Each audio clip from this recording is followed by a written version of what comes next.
Good day. I'm Tim Farley, your host. Next to me is my trusted companion. John Kearns. What's up, everybody? Hope you're having a great day. Uh, John and I are, because we just watched Wrestle Kingdom 13 and New Year's Dash from New Japan Pro Wrestling. We are going to do a full review of Wrestle Kingdom 13 and give you the major implications of what happened at New Year's Dash.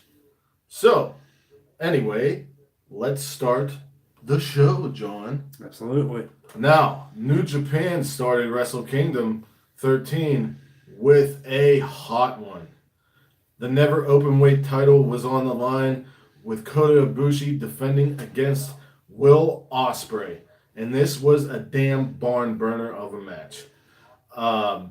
Will Ospreay came out. He had this cool new jacket on. It kind of reminded me of like Attack on Titan or something like that. Yeah. This was amazing, fast action. It reminded me of Nakamura versus Ibushi at Wrestle Kingdom 9. I love the Tree of Woe. The Ibushi was in the Tree of Woe, and Will Ospreay got down and started slapping him in the face. Ibushi started slapping back, and then we get Nakamura style kicks in the face by Will Ospreay. I thought it was awesome. If I tried to tell you everything that happened in this match, my head would explode. I did love the callback when Ibushi did the bomb AA to the back of Ospreay's head. He did the whole thing. Eventually, Ospreay did win with the Stormbreaker, which made me go to John, hey, does this mean Ibushi is Jacksonville bound as well? I think it does. A-E-W. So, what did you think about this match, John? The match was high octane from bell to bell. It was the perfect match to put on to kick off what would be probably my favorite Wrestle Kingdom to date that I've seen. And I've been watching Wrestle Kingdom since I want to say probably 9 or 10. Right. Is when I got into New Japan. So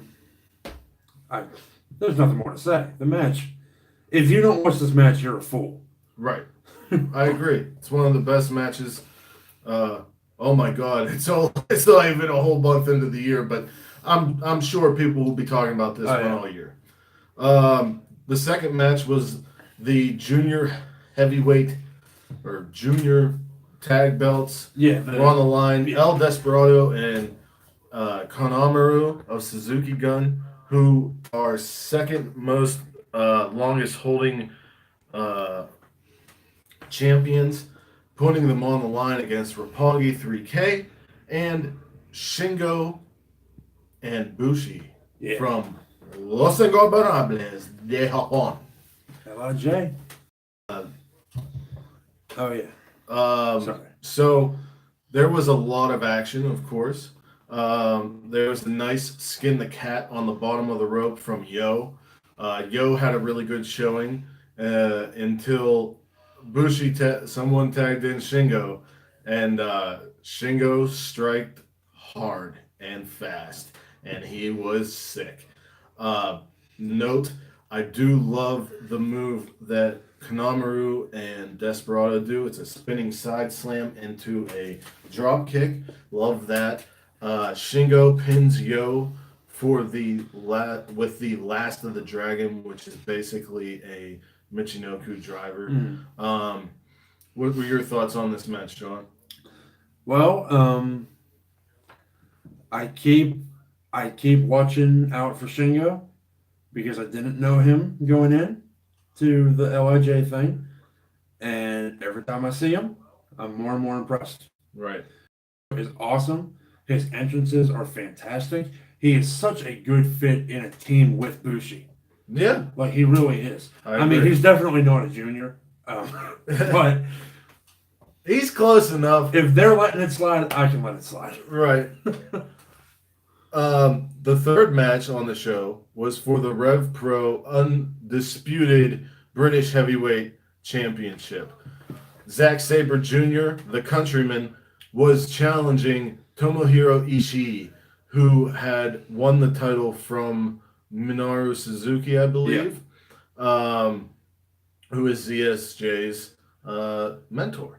So there was a spot where Ishii hit a huge superplex on Zack Sabre Jr., but in the middle of it, Zack figured it out, and as soon as he hit the ground, he rolled over, put Ishii's arm in between his legs, and dropped down. Yeah. Damn near broke his It arm. was insane.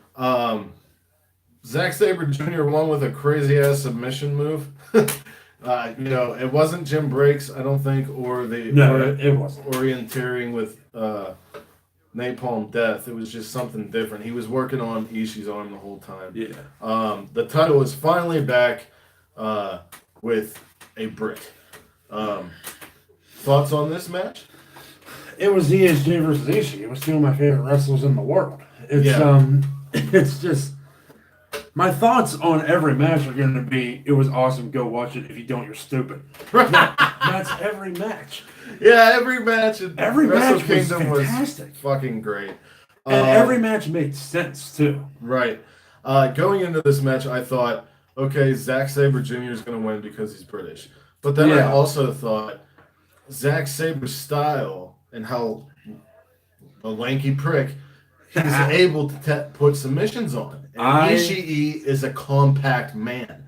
So those limbs aren't that long. So he could literally tie up easier than most. I would not hate seeing ZSJ be part of AEW. Do you understand what this means? What's that? Live at the Cockpit 37. Oh, Pac. yeah, he's fighting Pac. That's going to be for the fucking title, dude. Yeah, baby. Nice. Woo. So now, we were already going to talk about that, but now we really got to talk about that. Also, timeout. First off, I got a Christmas present from this dude. It's one of my favorite shirts I own now. And look at this guy's shirt. If you don't like Step Brothers, Boats and Hooves! I don't know if I like you. Anyway, match number 4, we got the heavyweight tag title match. Gorillas of Destiny, representing the Cutthroat era, were putting their titles on the line. Yes, Evil Sonata. Of Los Ingobernables de Japón. And Mato Jaku-san and Nico Jaku-san. Yambosa! LAJ won the tag tournament, the World Tag League, but petitioned for the Young Bucks request to be in this match to avenge their losses to the Young Bucks earlier in 2018. Yeah. GOD with awesome masks. Tomatongas reminded me of Jason Todd, aka the Red Hood. Yeah.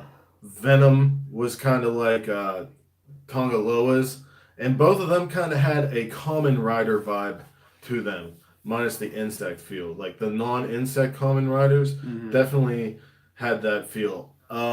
Evil's hair looked like he had been watching too many old Missy Elliott videos. And Sonata has spiked up blonde bleached hair and spiked down blonde bleached beard, and he looks like a silverback. Yeah. There was so much action in the match that I can't tell you about. You know, it's like, it's fast, it's hard hitting. At the end, everything Evil on Tomatonga, then the skull end and the moonsault to Matt Jackson to secure the belts for LIJ. There was a lot of work on Matt Jackson's back throughout the match, as we know that this year it's been such a hard thing to get over. The Jacksons lost. Ibushi lost. Who else is on this card? Cody and Kenny. So I wonder what happens. Yeah. The IWGP US title was our 5th match. Cody putting it on the line against his nemesis in New Japan, Juice Robinson. Yep. CJ Parker, old nosebreaker, I call him. Yeah. I love the Jacksonville Jaguars outfit. Yeah, Cody he came and out wearing the Jaguar color. Him and Brandy both were wearing Jaguar colors. And Kevin Kelly even mentioned it on commentary. yep, and that is not just It's not there. an accident. Tony Nope. Khan. So it was a very solid match. Brandy tried to save Cody a couple of times, to which she got ejected, Yeah. which is sad because we were talking about this. Brandy has that sort of uh, look to her of like classy gorgeousness. She's not like somebody you droll over and go, "Oh, she's so hot." Right. She's someone you look at and you're like, "Wow, that girl's stunning." Like Cody did good. Yeah, Like Cody, yeah, but he's a good-looking dude I too. mean, he is. No homo. But anyway, Juice won with a left-handed God and And then the two Pulp Friction. Pulp Yeah. Frictions. Good for Juice. I'm glad he's got the title back. Maybe now he can defend it more than once. I'll tell you what, man, because that is, to me, that's Juice's belt. Yeah, That is the belt that made everybody care about him. care about Juice when they should have already been caring about him. But that is a case of the title making the man. You know what I mean? Yeah, I think it was the whole story, and it was like a culmination of both. It was the man and the title. It was, Gato's so good at booking. Every time there is a change in New Japan, as we saw with the leaving of AJ, Gallows, Anderson, Nakamura, they had Omega lined up right away. Yeah. We'll go into what they have lined up now. It's just amazing how good the booking is. I'm excited for it. Match 6 was the junior heavyweight title. The champion Kushida putting it on the line against the Cutthroat Era's Bone Soldier Taiji Ishimori. Kushida had my favorite entrance of the whole night. Oh my god. It was crazy. Because it, like... Full disclosure, we were watching this very late at night. We were both suffering from sleep deprivation. So, you want to tell them what happened? A little kid with a... Okay, Taguchi came out as Doc Brown again. Yeah.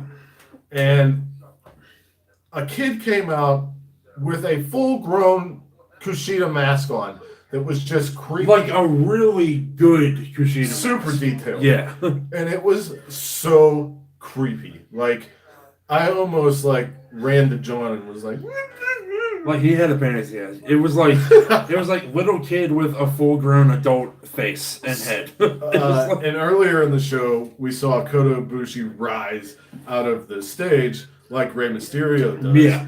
So the smoke fills, the kid goes there, out comes Kushida, everything's okay. Yeah, again. and it was Doc Brown doing like the time thing.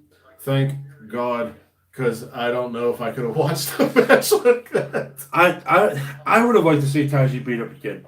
No. Yeah, for sure. Punt him all the way into like the 5th row. Yeah. Or at least into Callis' hands, because he would have had something hilarious to say. Anyway, this was a very good competitive match. A lot of escapes and reversals out of the key lock. There was a point where Taiji went to kick or do an enziguri to Kushida, and Kushida threw his legs into the Marty Asai's arms. Yeah. And then he kicked Taiji's arm, so he was focused on that key lock. But eventually that was all to no avail as Taiji won with the inverted lung blower from the tombstone spot. Yep. So Cutthroat Era takes the title. That's one win for the Cutthroat Era of the evening so far. That's right. Match 7. We got the leader of the Cutthroat Era, Jay White, going up against Okada. And Okada came out as the Rainmaker. Yep. He didn't have his pants on. He had all the stuff flowing. It was old school.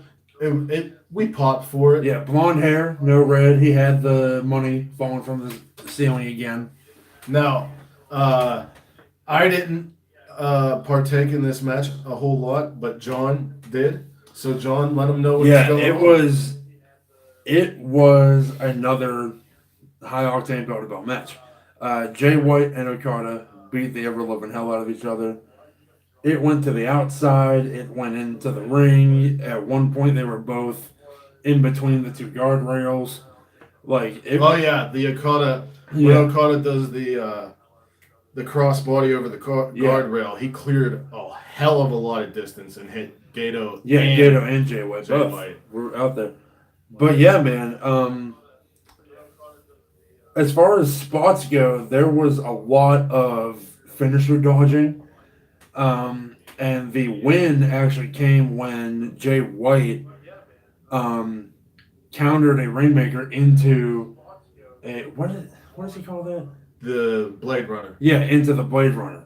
So he had him like this, set up for the rainmaker, Yeah. pulled him out. Turn him around. As he turned him around, he pulled his arm and caught him and hit him with the Blade Runner, and that's where the That's pinfall sick. happened. That's sick. I got to go back and watch that. So that's 2 wins for Cup Third Era. Okay, so John and I said that every match on this show was great. I will say this: the first match had not been outdone No. until this match. Match number 8, the penultimate match, as my friends here likes to say. That's a real word. I know it is. I heard Michael Cole say it after you told me about it. I never heard of it before. And I have a expanding vernacular. So I was confused. Anyway, Chris Jericho put the Intercontinental title on the line against LIJ's leader, Tetsuya Naito. Now, Chris Jericho has held an Intercontinental title 10 times. He believes in its prestige, and he thinks that Naito is a stupid son of a bitch for not wanting it.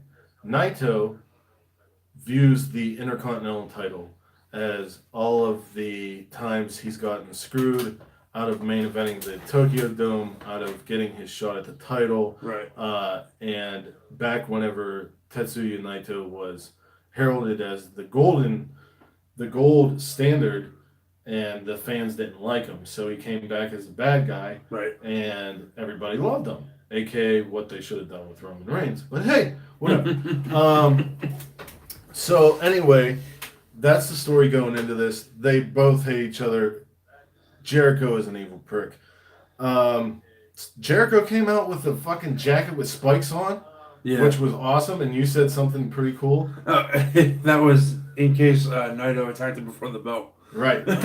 Well, there was attacking before the bell. Jericho. I also said throughout this match that Jericho acts the same way I would act if I was a wrestler. Yeah, so a bastard. So Jericho does whatever he wants. Does he know a McMahon family secret or something? Because he legitimately does whatever he wants. Yeah, I wonder if that relationship stays the same if he decides to be involved in AEW, which the end of this match. Good suggestion. So Jericho DDT'd Naito on the table, and it was a hell of a sell. USELL, not hell in a cell, hell of a cell. Yeah. And you were going bonkers over it. It was awesome. Yeah, It was great. he was just like straight up. He was stood straight up on his head. Naito was for at least 2 full seconds. Yeah. Jericho then went to the ring bell and rang the bell, rose his and hand. then- I'm done. Like he was like, I already won, man. So That's fun. when I said he acts like I would act if I was a wrestler. Yeah. Naito grabbed both of Jericho's legs in the corner, spit in his face, turned him into the second rope, and did a neck breaker onto his knee for a 2. Then there was the combination Cabron, but it was caught into the walls of Jericho. There was a code breaker caught, and Naito hit a tornado DDT. Destino was caught into a walls of Jericho, but it was broken up by a kendo stick that Jericho had brought into the match earlier. Naito, he had the kendo stick, and he was lining Jericho up like a baseball. And when he went to swing, Jericho ducked and hit a code breaker. He threw a pile of chairs in. Jericho looked for a power bomb, but Naito turned it into a German suplex. Yeah, turned it into a DDT. No, no, no, into no. the chairs. No. That was a different time. Oh, okay. Naito looks for the Destino, but Jericho pushes Red Shoes, low blows Naito, and hits a code break for 2. Jericho grabs the IC title that Naito hates so much. Jericho rushes Naito, but Naito flapjacks him into the exposed turnbuckle. Destino! Only 2. Naito hits him with the title, throws it, and hits a Destino for the win. Fucking great match. Best match since the opener. And Don Callis was on fire for this match. when it's Jericho and when it's Omega, Don Callis steps it up. Jericho hits some people on the way out. Naito attacks Red Shoes for a slow count earlier in the match. Red Shoes' son gets the title and gives it to Naito. Naito bows, comes up, spits in his face. Naito's just a fucking prick. It's just amazing work from both guys. And Naito, I'm saying Naito for the G1. This got to be his year to main event Wrestle Kingdom. He's done so much. And LIJ now, I would say, is the biggest faction in New Japan. Yeah. Either LIJ or Chaos. Well, you're gonna keep an eye on. There's 4 guys we're gonna have to keep an eye on this year in New Japan, and that's Jay White, Naito, Okada, and Tanahashi. So match number 9, the main event. Is Tanahashi? He's Taguchi Japan, right? I believe so. Yeah. We had the IWGP Heavyweight Title match. Kenny Omega putting it on the line against Hiroshi Tanahashi. And this was an amazing match from 2 of the best. At one point, it was a lot about the philosophies of each. The changing the world, the taking New Japan everywhere, the changing of the style in the ring. Tanahashi didn't like that. But at one point in the match, he tried it and failed. He did a high fly flow off the top onto a table that had Kenny Omega. Omega moved, and he went flat right through the damn table. And you know those Japanese tables are hard to break, man. Yeah. You know they're hard to break. Like, I've never seen somebody land and just stay still. Right. He just went. That was it. Throughout the match, Kenny taunted Tanahashi. He was dialing up the heelishness a lot in this match. Big time. What do you want to say about it? I said earlier in the night, during Omega's entrance, we were treated to a very cool video package, which featured Kenny going to the ring to face Tanahashi, and it was styled like the game Undertale. Yeah, being the Elite released it the day of New Year's, but in the daytime, not at night to mess with the announcement. Mm-hmm. And what was really cool about it was that Kenny actually worked with the creator of Undertale, Toby Fox, and worked with his animators and the music people and put that together. And he actually entered the arena to the Undertale song that plays during that scene that was in the video. That's awesome. And actually, the one on Being the Elite is a little bit longer and funnier and cooler. Yeah. But it was cool to see this. Yeah. Because Kenny actually said that they couldn't agree to have it played at Wrestle Kingdom, but then it was. So that's parts cool. of it, yeah. Yeah. So he comes out, he's got actual armor on. He had shoulder pads with one angel wing hanging off of the back, because he's the one with angel.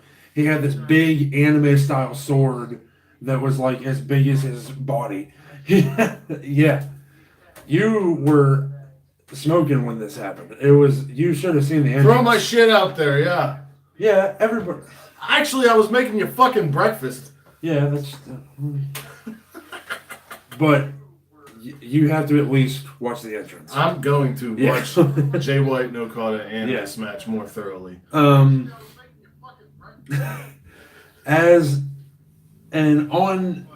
Omega's pants, he had what looked to be the Razor logo, And Razer is a company that makes a lot of video game peripherals, headsets, mice, keyboards. So I said Kenny Omega should be every gamer's favorite wrestler. Yes. Either him or Austin Creed. Right. And they're tight like that too. Yeah, and I ended up telling you that he is endorsed by Razer. Yeah. So the match itself, though, God, the match. Tanahashi is not the old man who can barely move anymore. He is the ace. He's back. Right. And how did he win? He won. Okay, he hit him with the high fly flow.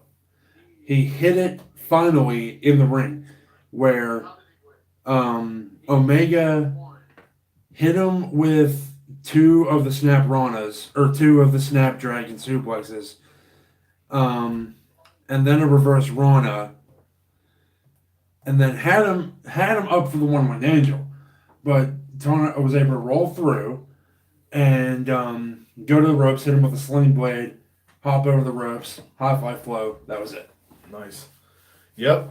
So Tanahashi wins and takes back New Japan from the Gaijin, and Kenny is off to continue changing the world.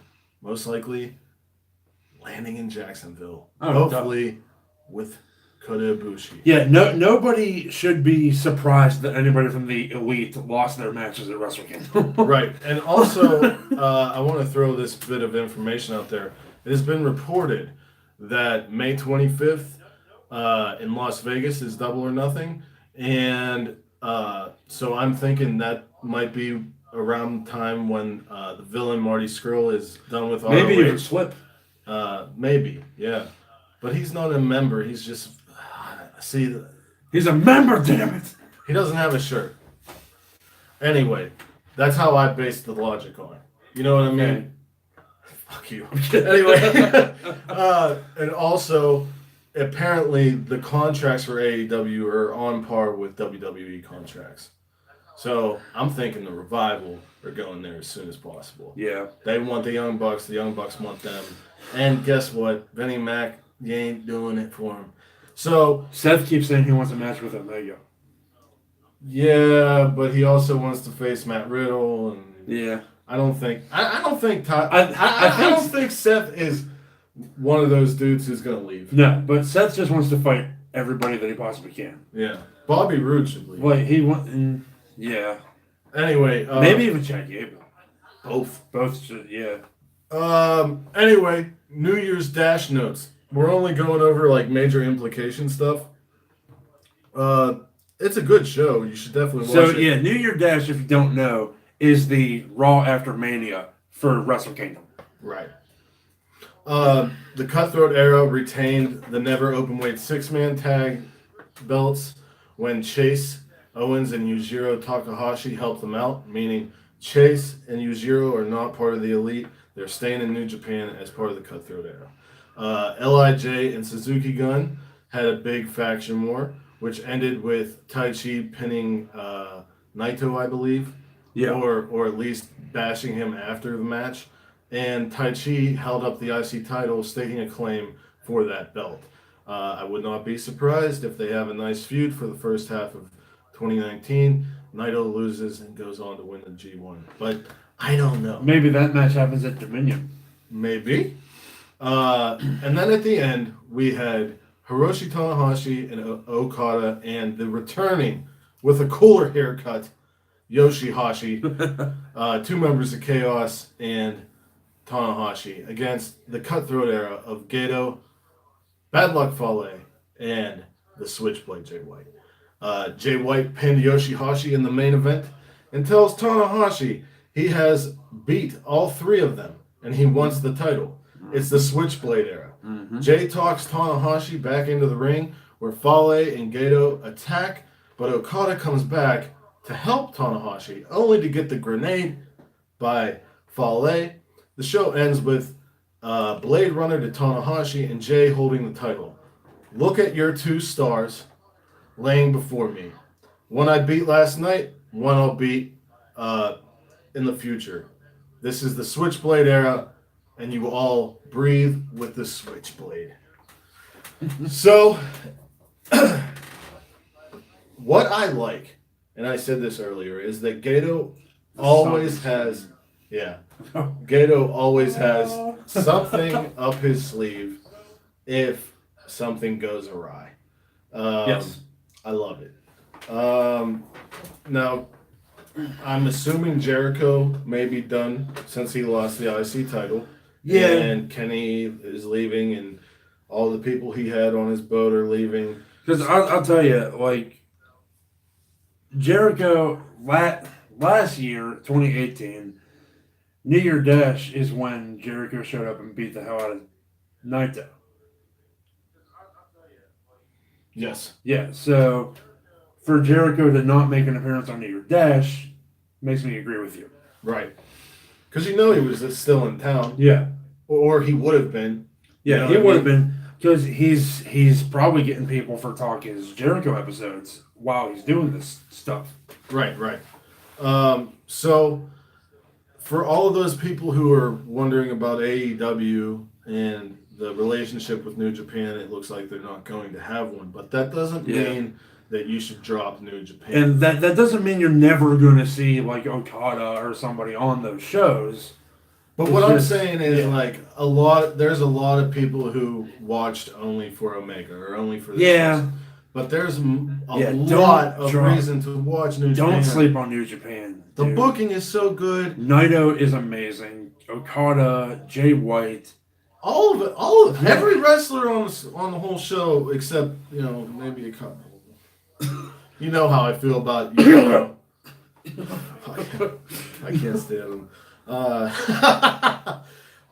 This is going to be AEW is going to change the game, and it's going to be fun to see what MLW, Impact, Ring of Honor, New Japan, Rev Pro, all those promotions do as AEW starts. This is going to be another great, fantastic, crazy year for wrestling, and I'm glad I got to bring it in with my friend and co-host, John, with New Japan, which was our promotion of the year. So, as you know, if you follow us, this past week, we did our first ever giveaway. We have chosen someone at random to win this lovely Kurt Angle Funko Pop. Drum roll, please. Keep it up there. Oh yeah, baby, give it to me. Oh. I don't suck. Dana Marie Germain on Facebook. You are the lucky winner. So, thank you to all who entered and subscribed to the YouTube channel. There will be more giveaways in the future. If you like, tell us what kind of merchandise you like.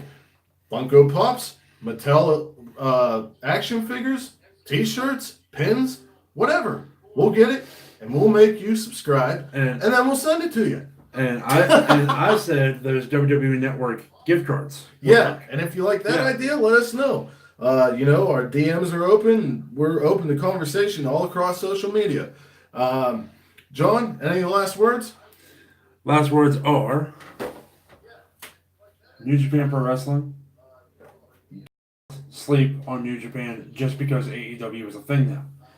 Because you need to support guys like Naito, Okada, Jay White, the Tongans. They're all so good. Shingo Takagi. I'm not, and like I said, I'm not going to say they're never going to appear on an AEW show, but they're not. If you think it's going to be NJPW 2.0, it's not. Or like NJPW and ROH. Yeah. Kind of relationship. That's not happening here. If Impact is smart, they'll team up with them as quick as possible. If they can. Yeah. If they allow it. Like if AEW allows it. So I hope they do. With that, Dana Germain, please send us your shipping information, and we will get this out to you as soon as possible. And to wherever you are in the world, whether it is morning, noon, or night, you have a great one, and peace and love to all of you. Something like that, yeah.